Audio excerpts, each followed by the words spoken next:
Hey everybody! We thought we would do one of these Q&A videos like we've seen other channels do before, because we get asked a lot of the same questions frequently in the comments. So we thought we'd do a video and just answer some of our most frequently asked questions. Yep.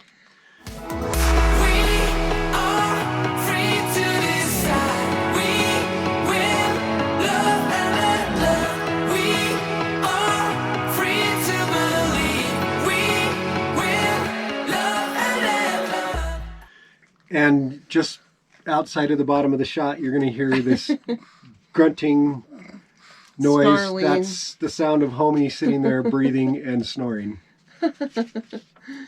Okay, so let's see. The first question we're going to do is, are you still nomads? Yes. The answer is yes, nomads. we are. We wanted, we've always wanted to buy a piece of property to create a home base. And with everything that happened with COVID and the country shutting down, it really just pushed us to do it right away so that we would always have a place to go.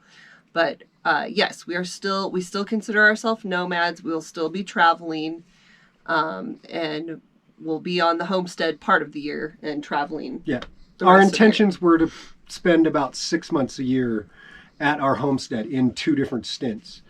And actually, really, COVID had nothing to do with buying a piece of property. When we first hit the road as nomads in 2018, we were already looking at property, but we decided that we wanted to buy a piece of property way back in 2016 before we bought our first RV. We bought our first RV, and Sue will put a picture of it up right up here. It was a 1996 Bounder, and we bought that in 2017. And then we bought it actually to go to my niece's graduation in Flagstaff from Portland, and we were going to use it just for the trip and then turn around and sell it and try to make $500 or $1,000 on it. And it turns out we loved RVing. We watched a bunch of videos and figured out that people lived as nomads, and a year and a half later we hit the road. Yep, that's what started it all. But Yep. We still need to make a whole video about that. Yes. How and why we became nomads. But in general, yes, we still consider ourselves nomads. We are not living here forever now. This is just our home base. We will spend part of the year here. And this basic setup we have here with the shipping container and a place to park and a large water container and all that is basically the vision that we had way back in 2016 for a piece of property. Yep. Yeah, and we've always wanted to have a homestead. Yes. That's always been a dream of ours. Yep. So okay, so the next one we get asked a lot is, how can we afford all this? So the short answer to that is, we have been working our whole lives. So you may have noticed from our videos that we are kind of workaholics and we like to keep busy. So we have worked our whole lives. I think I had my first job, honestly, when I was 10 years old. And what about you? Yeah. 12? I think you started working when you were 12. So we worked our whole lives. We worked really hard to pay off all of our debts. And then we sold everything that we own. Our house, 2 cars, all of our furniture, and as much of our possessions as we could sell. So we sold everything that we owned to finance everything you see that we have now, and to be able to take a couple years off from working regular jobs. Yes. So we kind of needed a break because we have really worked ourselves into the ground, working too hard our whole lives. So, and we'll be going back to work soon, but we wanted to take a couple years off and be able to buy everything outright and not have any debts anymore. So Yes. That is the short answer to how we can afford all this. And for the first time, we have no payments on anything. We own every single thing outright, including the property and everything on it. Yep, we have no debts, which, for a long time we were really bad about getting into debt and buying things on credit and racking up the credit cards. So that's a pretty big accomplishment for us to be debt-free. And we went 20 years living in Oregon without taking a vacation. Yeah, that's pretty sad. So Yeah. So 2 years we needed off time is off. definitely needed. Do you want to tell them what you do for a living?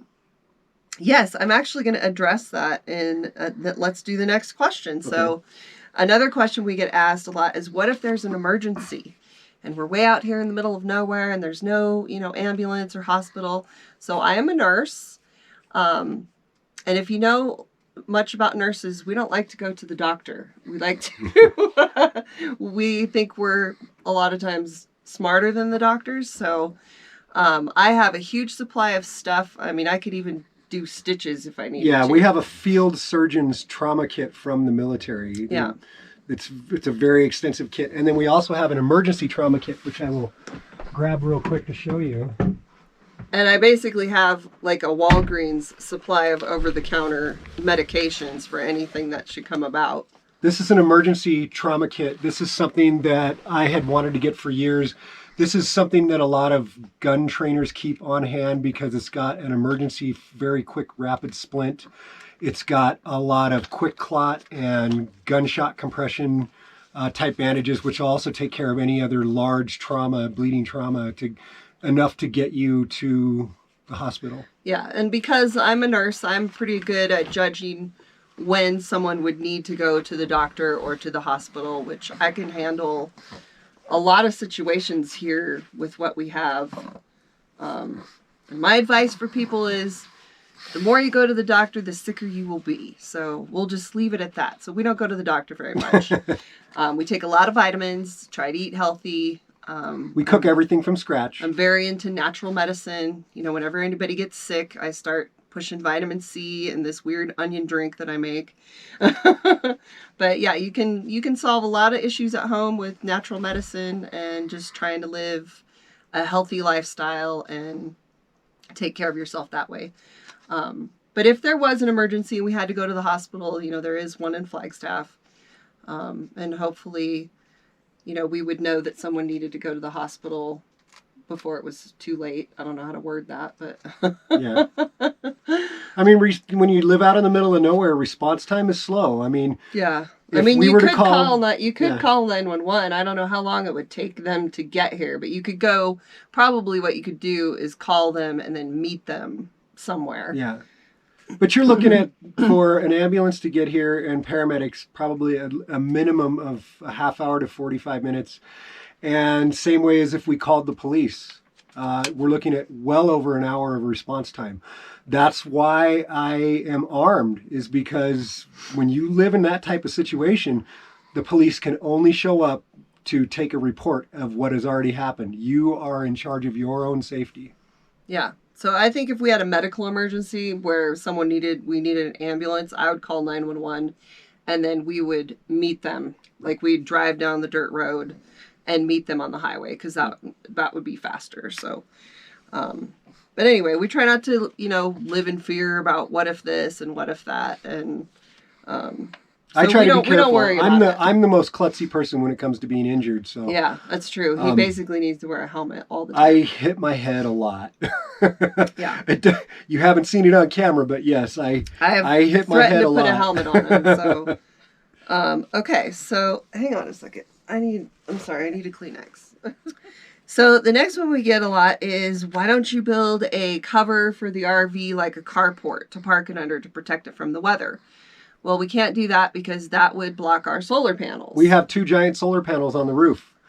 And like right now, we have solar panels and we have a large battery bank and we have an AC/DC inverter.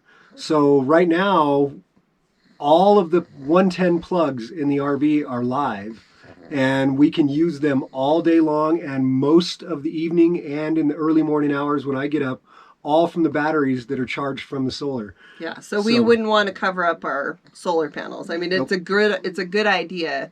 It would protect the RV from the sun and help keep it cooler, but we can't be without those solar panels. So the next one is, you know, in response to all the mice and the critters, is why don't you guys get a cat?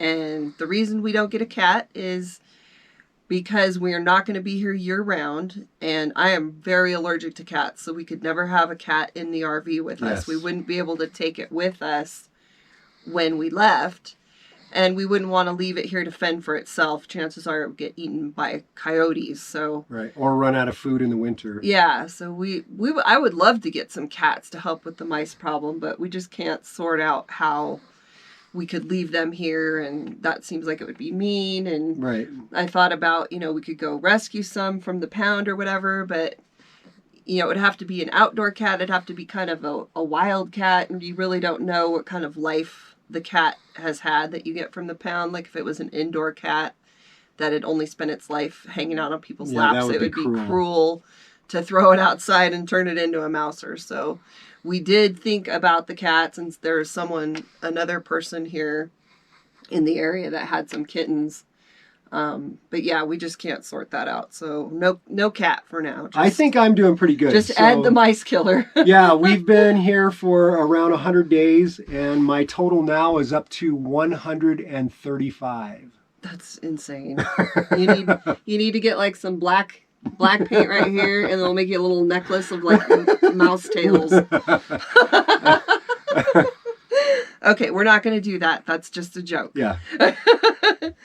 Okay, so let's see. Is that... The fence. Oh, the fence. Okay, so the fence. We've been toiling over what we're going to do about the fence, and we've actually taken everybody's suggestions into consideration. And, now that Luna has passed away... That's really our only dog we needed a fence for. Yeah, and we also were thinking about, do we want to look at a fence? And the answer to that is no. Like, we really like looking out at the wide open spaces. We would have to literally fence the exterior of the actual property. Yeah. And to fence in 10 acres is, even just with the cheapest barbed wire setup we could do, you're still looking at, somewhere around $8,000 to $10,000. It's a lot of money to spend. It's going to cost a lot. It's going to be a lot of work. Yes. That we would probably have to do ourselves. Months and months of work. And we may at some point fence in the 10 acres, like maybe Bruce and Aja would want to go in on fencing in the whole 40. But I don't know. That's like down the road because it's very, very expensive, and the biggest thing would be to keep the cows out. But the worst thing that could happen are the cows come in and they mess up my gravel a little bit, and they might mess up my fire pit. It's nothing that I can't fix. Yeah. We thought about the whole thing with coyotes, but the reality is that Bandit never spends any time outside. This is it. This is his biggest activity of the day so far. He's sitting up. He's not passed out. We would have to force him to be outside. There he goes, and now he's down. We'd have to force him to be out there, and we would have to force him out and tie him up outside, and he just wants to come right back in. We don't let him go more than about 5 or 10 feet away from us when we're outside, and I have heard a pack of coyotes almost every morning since we've been here, but I have yet to see one single coyote. Yeah, we've only actually seen one the whole time we've been in this area, and that's when we were driving out to the highway. There was one just hanging out. Yeah, happened to be crossing the road. Yeah, that's the only one we've seen. So. I've seen a few tracks. About a month ago, I saw some of their poop on the road going to Aja's camp, but like I said, I haven't seen one yet. With Luna gone, there really is she's the only dog that would want to spend any time outside. And it just doesn't make any sense to spend, even just to fence around our camp, we were looking at over $3,000, and it would take me weeks to install it, and all for a little dog that's never going to need to use it even once. Well, and it sounds like, too, from some of the stories we've heard in the comments, that coyotes will just jump over a fence anyways, even a 6-foot-tall fence. So... And we really got to thinking about the fact that we don't want to look at a fence. Yes. We don't want to be fenced in. So I don't want neighbors that live close to me, and I don't want to see a fence. After living in the city for my entire life, all I've ever had is a fence around my backyard. Yeah. And you're hoping that your fence is tall enough so you don't have to see or hear your neighbors, but all you can ever do is see and hear your neighbors. And here, our neighbors are so far away that we don't ever see or hear them. Yeah, we might put some kind of protective fence thing around the water tank. Yes. Because we've been reading that cows like to come and rub against the spout thing of the, what do you call it? Spigot? Yeah. Spout? What's it called? Spigot. Spigot. They like to rub up against that and can mess it up. So we might put like a little protective thing around that. Yes. And then we're going to do some kind of protective perimeter around the pet cemetery that we made, which you guys haven't seen yet. Maybe we'll put a clip of that at the end of this video. Yeah, we had a cow walk through there the other morning.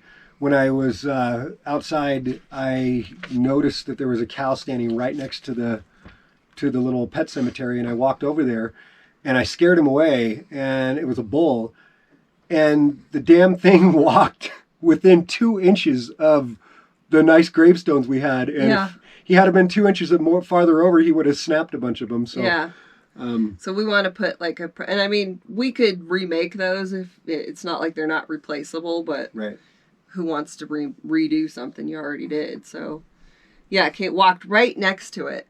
Son of a gun. I'm glad he didn't walk over it. Yes. Because he would have snapped all those. Yeah, we'll put a little clip of the pet cemetery that we made at the end of this video. There's one more question I thought of that people ask, which is why do we call him Homie? It's because we well, when we got him, we've only had him. We're about to have his 3-year anniversary of us having him, and his name was Bandit. We didn't name him Bandit. He was an only dog, and the lady who owned him had bad health problems and could no longer have a dog, so we adopted him. Mm-hmm. And we had just lost all of our other pugs, and so Luna was very lonely and very depressed. Mm-hmm. And so we brought him home, and within a week, he took over the whole house. Yeah. He not only ran us, but he took over Luna. He was honestly a little bit mean to her. He was just like a little gangster. Yep. And so we nicknamed him Homie. Well, I don't even know how it came about, too. Like, I think I nicknamed him Homie because one day we just started calling him Homie. Yeah. He's a gangster. Because he's a little homie. Yeah. So we call him Little Homie. I mean, if we had named him from a puppy, I don't know what we would have named him.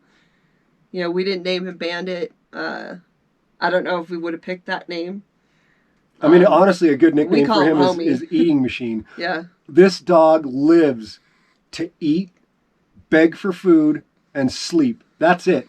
He never wants to go out to go to the bathroom. I mean, we have to force him to. Homie. We call you Homie, huh? We call him Homie, and we call him Home Slice, and that has already morphed into we call him Mr. Slice. Yeah. And he responds to all his names, huh, Mr. Slice? Or in the last few months, I've started calling him H-Train. We've always had a problem with nicknames. We get really carried away. Like each pet we own has about 1,000 nicknames, and I'm sure we're not the only eventually they respond to all of them. So yeah, that's it. That's it for the Q&A. So. At least. All right, so that's it for our Q&A video. Ed just said something that we're going to have to edit out. I can't share it with y'all. But thanks for all your comments and questions. And also, one more thing that we've had a lot of questions about. We're not going to elaborate on it, but there is an outbuilding that you might have noticed that's out back of the property. We'll just leave it to your imagination what it was built for. But I will say this, we no longer have to use the restroom in the RV. Yeah, we're not trying to highlight it on the YouTube channel because we're not sure about the legalities of it. So we'll just leave it at that. Yep, that's why I did not show the construction. Yeah, but thanks for all your questions. Thanks for your comments. And especially thanks for all your support with Luna passing. All of your sweet comments and supportive comments and condolences actually really helped us. Yes. So we really appreciate you guys. Very much so. Thanks for watching. Thank you. Bye. Say bye. Say bye. Like, share, and subscribe, yo. Oh, buddy. Okay, so here's the pet cemetery that we made. That's where our sweet Luna is now. Oh, we miss her so much. The shadows in there. Made the rocks that say sweet baby girl because that's what she was, and that's actually what we called her. That was her nickname. So I also took the headstones that we brought back from Oregon and tried to give them a little bit of a makeover because they were so faded, and then made ones for the dogs that didn't have one. So it's going to be a nice little spot where we can come and reminisce and visit the dogs. And we're going to have to put some kind of barrier because I don't know if you can see, but the cow came through here and walked right on the edge of it. So we're thinking we're going to take some of all these big branches that are lying around and just make a little perimeter around our little pet cemetery here. Maybe put some wind chimes in this tree. We picked this spot because it's got a almost fell over. Pick this spot because it's got a baby pinyon pine tree, and then it's got this really nice big pinyon pine tree here.